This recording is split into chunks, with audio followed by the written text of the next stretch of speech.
So we have some really crazy stuff going on here.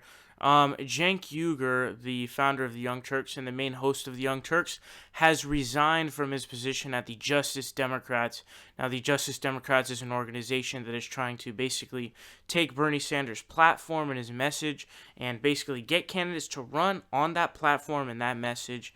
And he was one of the co-founders, him and Kyle Kalinske of Secular Talk. Now, why has he resigned? Basically, the Justice Democrats organization has called on him to resign, and he did so promptly.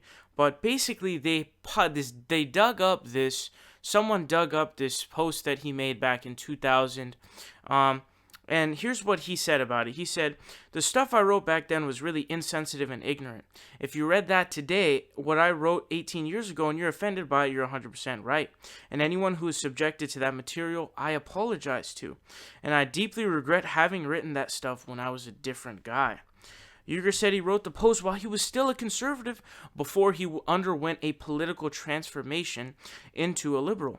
His news organization, the Young Turks, now offers left-leaning stories and commentary. Quote, "If someone said that today, I would heavily criticize them on the show, and rightfully so, and I have. I've criticized myself over the years. I had not yet matured, and I was still a conservative who thought that stuff was politically incorrect and edgy. When you read it now, it looks really, honestly ugly, and it's very uncomfortable to read." So it is absolutely uncomfortable to read, and I'm going to read it to you guys here.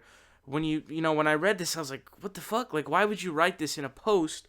It just makes no sense whatsoever. But here's what he said. In 2000, he says, "It seems like there's a sea of tits here, and I'm drinking in tiny droplets. I want to dive into the whole goddamn ocean.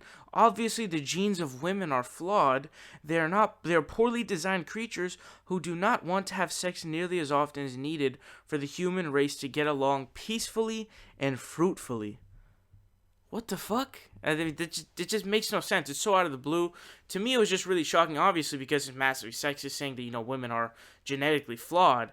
But it's just so random and out of the blue. Like, what does this have to do with anything? And then he wrote another entry called Rules of Dating. And he said, "Women, ignore these at your peril. Rule 1, there must be some serious making out by the third date. If I haven't felt your tits by then, things are not about to last much longer. In fact, if you don't get back on track by the fourth date, you're done.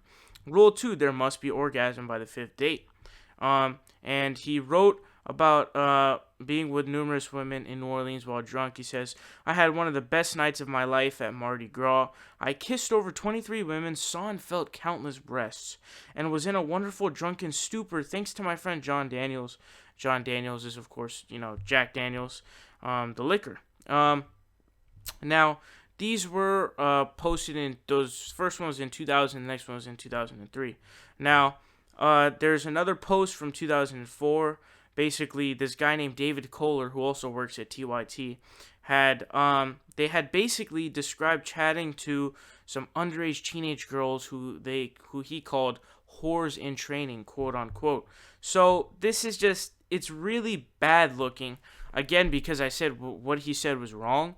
The first one at least was wrong. The second one, there's nothing necessarily wrong with it in terms of thinking that, because that's just kind of what you do, but writing it out is just stupid.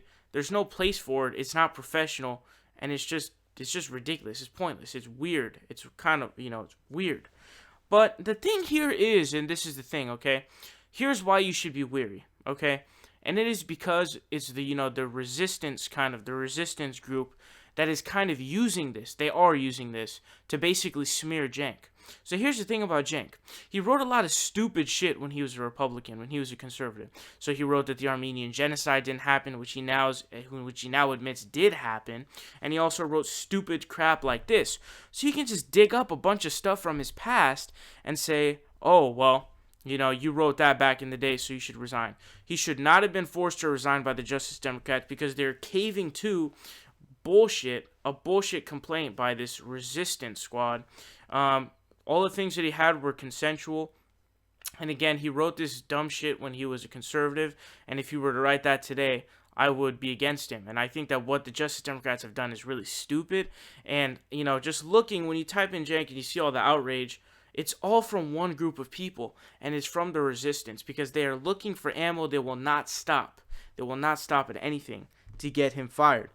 Now, here's something, I'm going to be very nuanced here because I like to be nuanced. So there are a few tweets that he sent in 2013, one on June 28, one on June 29. One of them says, "The improbable breasts in Miami are only matched by the improbable butts. This place makes LA look real, hashtag Miami." So now I don't know what the fuck he means by improbable breasts and improbable butts. You guys can explain that to me. And don't flip out, but I don't really get what's crazy about this tweet. Other tweet he sends is, "Just when I think Miami is all done, it pulls me back in. The women on this island are outrageously, almost unacceptably hot. Hashtag Miami." Unprofessional tweets, stupid tweets, and just weird. Like, why would you tweet that as somebody who's supposed to be a professional person, supposed to be a political person, and you're supposed to keep it clean and serious, and there's really no room, there's no place for this if you're really trying to be someone serious, someone productive, and especially when it comes to trying to, be someone. I think he probably considers himself a feminist. He can think those kind of things because that's just biologically, that's what you're gonna do, right? But writing it out is kind of stupid. Again, all this stuff was consensual. These tweets are a little odd. He shouldn't have tweeted these things. But none of it is to say that he's sexist. I mean, I don't really get it. I mean, again, if you're going to flip out, let me know. But chillax. I'm just trying to be nuanced here. But again, I think that what the Justice Democrats did was a mistake. And I think that just pulling out whatever he said as a conservative is just stupid. Because then you're going against yourself. I mean, what do you want him to do? He wrote all this dumb shit when he was a conservative. And then he became a liberal. What do you want that person to do, right? You're punishing someone who was an idiot before and then changed to what you believe in, and now you're attacking that person for the stuff that he wrote at that time? How are you supposed to win anything? Are you even trying to change people's minds anymore, or are you just trying to kill off everyone's career? It's the same shit Mike Cernovich is doing. I see Mike Cernovich digging up all kinds of people's tweets and just trying to get them fired. Sam Cedar is one of them, but I've seen multiple people for multiple. There's someone else that I saw on Twitter. I don't remember where he works, but he had said some joke about, molesting or whatever. It's clearly satire, and he's trying to get him fired for that. So this is just smearing. It's ridiculous. It's BS. It's terrible. And I think that what they did is wrong. Again, what Cenk did, what he wrote, was wrong. It said the first article was very sexist, and it's wrong to say that women are genetically, flawed. They're not, okay? It's not. You don't have a choice of how much they, have sex. Obviously, it's up to them. And I'm sure that, as he already said, that's what he believes now. But he wrote dumb, politically incorrect, edgy garbage when he was a conservative. And I'm going to be getting into in another video kind of the argument that Cenk is somehow low-hanging fruit. I'm going to get into that. But big mistake by Justice Democrats, a stupid move by caving into the resistance to smears and garbage, and he should not have resigned. He should not have been called on to resign in the first place, and he shouldn't have resigned. Support independent progressive media by leaving a subscription down below, leave a like and share the video, help us out on Patreon, or you can donate in other ways. Links are in the description down below. We are fighting Trump tooth and nail, and we will continue to do so with your help.